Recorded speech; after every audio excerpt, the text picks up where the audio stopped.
Hi hello नमस्कार बंधुगण जेनाबू हांडीशाला को आपण मानक स्वागत। आज आमे बनेइबा एक जबरदस्त रेसिपी चिकन कोफ्ता करी नुआ वर्ष पई एहा एक पूरा परफेक्ट डिश। देखंतु मु मार्केट रु चिली चिकन साइज पीस आनिथिली किंतु कोफ्ता को नरम करिवा पई मु एहा को घरे हल्का ग्राइंड करी पूरा कीमा बनै दैछि। तबे चलंतु देखिबा एही मलाई भली नरम कोफ्ता केमिति प्रस्तुत हुए।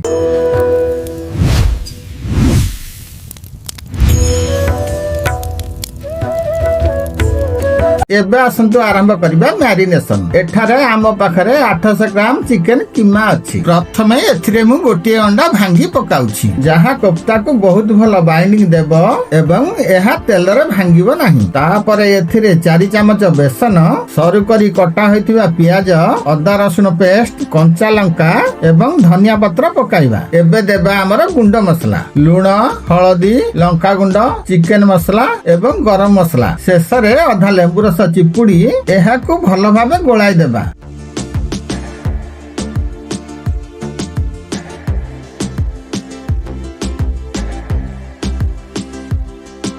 एवं किछि समय घोड़ेई रखिदबा। मसला भलो भाबे मिसी गलानी। एबे हातरे अल्प तेल लगाई एमिति छोट छोट लेंबू साइज रा गोला बनाइबा।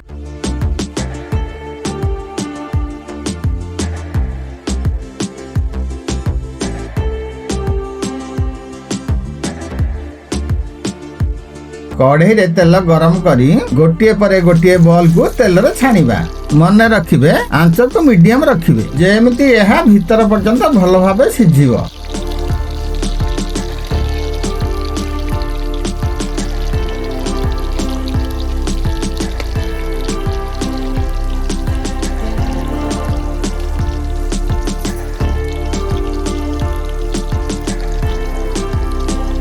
जेतबेले कोफ्ता गुड़िक एमती सुंदर नाली रंग हो यह गोटे प्लेट को काढ़ी नेबा।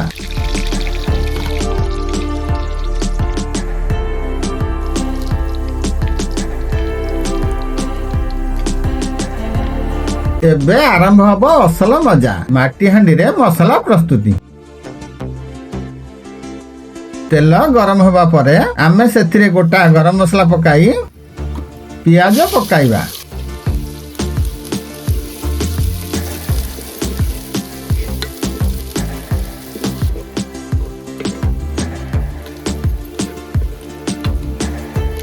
पियाज भाजी हो गले अदा रसुन पेस्ट पकाइबा।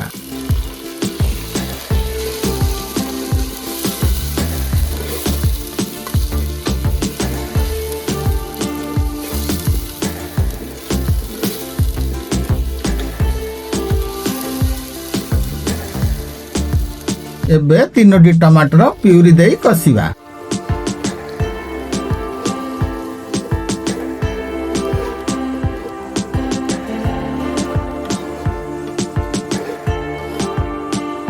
एबे पकाइबा स्वाद अनुसार लूण आउ सब गुंड मसला, हळदी गुंड, लंका गुंड, जीरा गुंड, धनिया गुंड आउ चिकन मसला। एबे एहाकू भलो भाबे गोलाई कसिबा।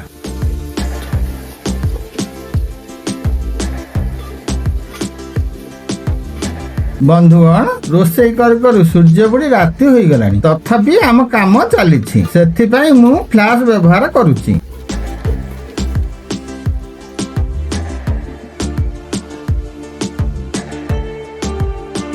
यही समय रे मसला रे आमे अल्प दही मिसाइबा। दही देबा द्वारा ग्रेवी पूरा रेस्टोरेंट स्टाइल लागिवो।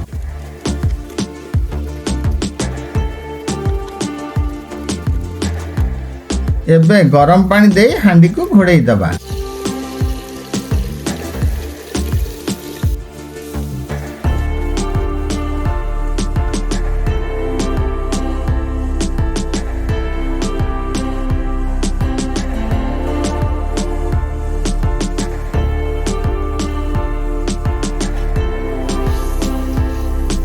झोल पूरा फुटी आसिलानी। एबे आमे भाजी रखतिया कोफ्ता बॉल गुडी को सेथिरे पकाइबा।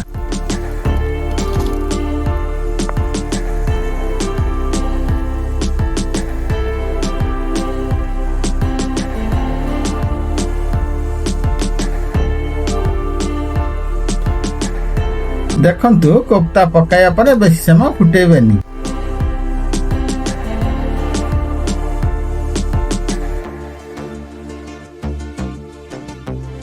ଶେଷରେ ଗରମ ମସଲା ପକାଇ ଗୋଳାଇ ଦବା ଏବଂ କିଛି ତାଜା ଧନିଆ ପତ୍ର ଦେଇ ଘୋଡ଼ାଇ ଦେଲେ ପ୍ରସ୍ତୁତ ଆମର new year special chicken kofta କରି। ବାଃ, କଲର ଦେଖନ୍ତୁ କେମିତି ଆସିଛି। ଏବେ ଚାଲନ୍ତୁ ଏହାକୁ ଟେଷ୍ଟ କରିବା।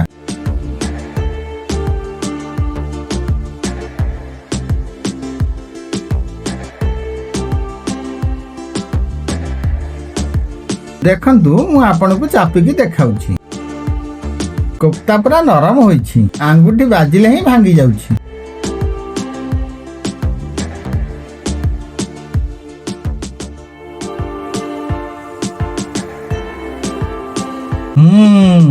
ପୁରା ଜବରଦସ୍ତ।